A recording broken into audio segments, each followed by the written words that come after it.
හරි අපි දැන් හදන්න යන්නේ එකේ 3 අභ්‍යාසයේ දෙවෙනි ප්‍රශ්නේ පළවෙනි අණු කොටස. එකේ 3 අභ්‍යාසයේ දෙවෙනි ප්‍රශ්නේ පළවෙනි අණු කොටස. මේකෙදි අපිට මෙන්න මේ විදිහේ රූප සටහනක් දීලා තියෙනවා.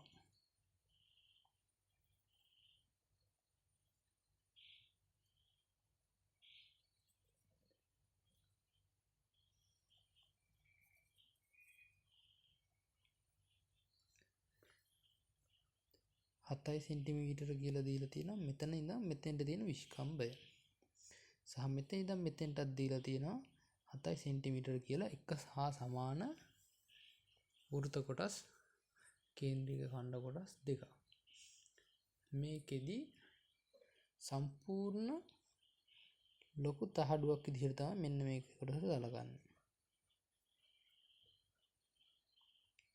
ඒකෙන් මෙන්න මෙතන තියෙන චූටි කොටස කපලා ඒ කොටස තමයි මෙන්න මෙතෙන්ට අරගෙන අවිල්ලා තියෙන්නේ. එතකොට සම්පූර්ණ වෘත්ත කොටසෙන් කොටසක් අඩු කරලා ඒ කොටස තමයි මෙතෙන්ට එකතු කරලා තියෙන්නේ. දැන් අපිට මේකේ අහන්නේ පළවෙනි ප්‍රශ්නේ අරේ 7 සෙන්ටිමීටර වූ කේන්ද්‍රික ඛණ්ඩයේ ඡාප දිග හොයන්න. හරි. එතකොට අරේ 7 සෙන්ටිමීටර වෙච්ච වෘත්තයක් ගැන නෙමෙයි කියන්නේ. එතකොට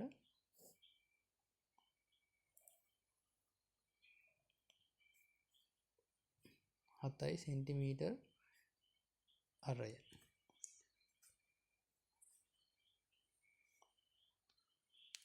හරි දැන් මේකේ හොයන්න කියන්නේ අරේ 7 සෙන්ටිමීටර් වූ කේන්ද්‍රික ඛණ්ඩයේ ඡාප දිග. අපි ඒක ගණනය කරනවා ඡාප දිග සමානයි 360න් අංශක 180ක් 25r දෙවාරයක් 5 කියන්නේ 22 බෙදීම 7 ආදේශ කරගන්න r කියන්නේ 7 සෙන්ටිමීටර් මේ වෙලාවේදී. දැන් අපි 7ට 7 කැන්සල් කරගන්නවා 180 1යි 360ට 180 2යි දෙකට දෙකේව 1යි මේ දෙකට දෙකේව 1යි සමානයි 22යි සෙන්ටිමීටර් මේ ඡාප කොටසේ දිග.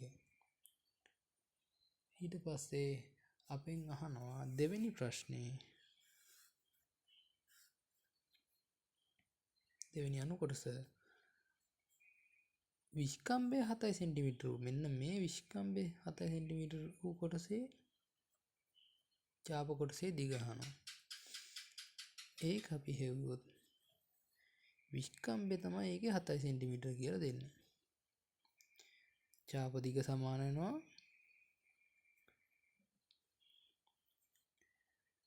360න් කෝණය එනවා 180ක් ගුණ කිරීම දෙවාරයක් 5 කියන්නේ 22 බෙදීම 7 ආදේශ කරගන්නවා r කියන්නේ 7 බෙදීම 2යි. ඒකට හේතුව අපි මෙතන තියෙන විස්කම්භය තමයි මෙතෙන්ට අරයක් කරලා දෙකෙන් බෙදලා ගත්තේ.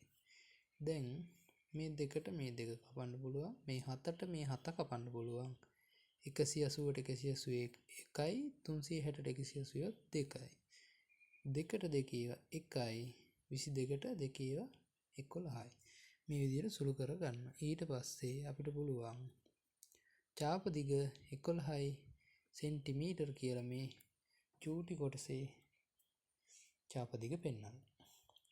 මේකේ තුන්වෙනි කොටසේ අණු කොටසේ අහනවා අඳුරු කළ කොටසේ පරිමිතිය සොයන්න කියලා. අඳුරු කොට කොටස කියන්නේ මේ සම්පූර්ණ මෙන්න මේ කොටස. එතකොට ඒකෙදි මෙන්න මේ ඡාප කොටස එනවා. ඒ කියන්නේ මේ ලොකු කේන්ද්‍රික ඛණ්ඩයේ 22ක් අපි හොයපු එක.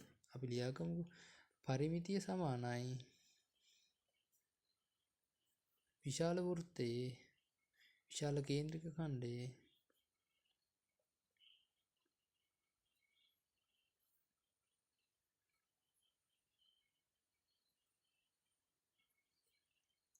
චාප දිග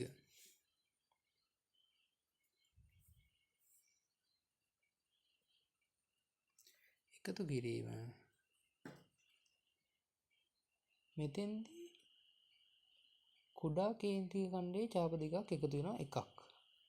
අනිත් එක ඒ වගේම තවත් කුඩා කේන්ද්‍රීය ඛණ්ඩ කොටසක් එකතු වෙනවා. එතකොට දෙවාරයක් කුඩා කේන්ද්‍රික ඛණ්ඩයේ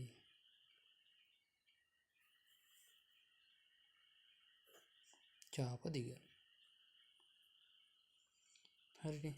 ඔන්න විශාල කේන්ද්‍රික ඛණ්ඩයේ චාප දිග 22යි. එකතු කරනවා කුඩා කේන්ද්‍රික ඛණ්ඩයේ චාප දිග අපි හොයාගත්තා 11යි. ඒ වගේ දෙකක්.